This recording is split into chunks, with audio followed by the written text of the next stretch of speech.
Hello दोस्तों, मैं ओम शर्मा आप सभी का स्वागत करता हूं हमारे YouTube channel the A1 study पर।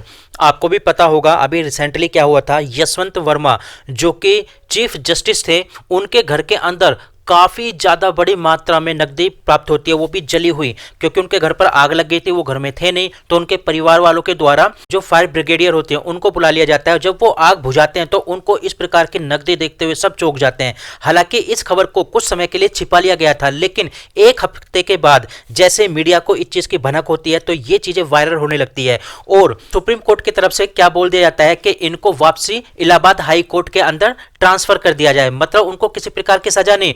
यदि इस प्रकार की नकदी किसी ऑफिसर के घर में मिल जाती, किसी पुलिस वाले के घर में मिल जाती या किसी भी जो गवर्नमेंट एम्प्लॉय होती है उनके घर में मिल जाती तो उसको सस्पेंड तो करना ही होता, वो जेल भी जाता। मतलब आप कह सकते हो किस तरह से जो हमारी न्यायपालिका है उसका दोहरा रवैया है। लेकिन न्यायपालिका के खिलाफ पब्लिक इस समय बोल रही है। अब इसी बात को लेकर जो हाई कोर्ट बार एसोसिएशन है उन्होंने जो जस्टिस यशवंत वर्मा है उनके खिलाफ महाभियोग चलाने की बात बोल दी है। आप यहां पर यह वीडियो देख सकते हो किस प्रकार से इमरजेंसी मीटिंग बुलाई गई बार एसोसिएशन के द्वारा और उनके खिलाफ साफ साफ बोला गया कि हम किसी भी प्रकार से उनको यहां पर कार्य नहीं करने देंगे। मतलब यशवंत वर्मा के खिलाफ जो इलाहाबाद हाई कोर्ट है वहां पर पूरी तरह से उनके खिलाफ माहौल बन चुका है। उनको काम ना करने की यहां पर सीधी सीधी धमकी दी जा रही है वकीलों के द्वारा। लेकिन वहीं दूसरी तरफ देखें, अब ये जो कॉलेजियम प्रणाली है यानी सिस्टम है, कॉलेजियम सिस्टम, इसको भी समाप्त करने की बात की जा रही है। आप सोच सकते हो ये जो कॉलेजियम सिस्टम है इसको पहले जब मोदी गवर्नमेंट आई थी बदलने की पूरी बात हो गई थी।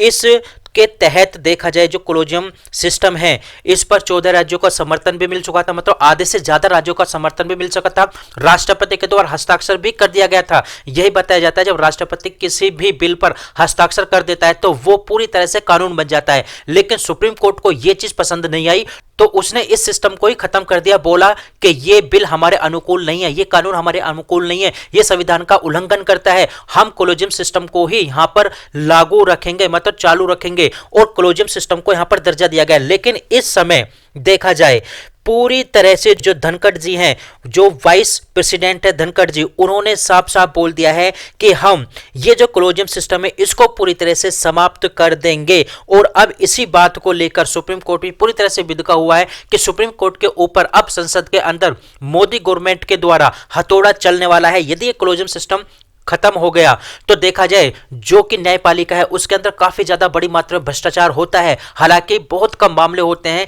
कि वो पब्लिक के सामने आ पाते हैं, लेकिन ये जो मामला है इसके माध्यम से अब पूरा का पूरा माहौल सुप्रीम कोर्ट प्रणाली को दुष्ट करने पर लग चुका है। मतलब आप कह सकते हो संसद के अंदर जो हमारी न्यायपालिका है उसको मजबूत करने की बात की जा रही है और ये जो करप्शन है न्यायपालिका के अंदर उसको समाप्त करने की यहां पर बात की जा रही है। आप ये वीडियो सुनिए।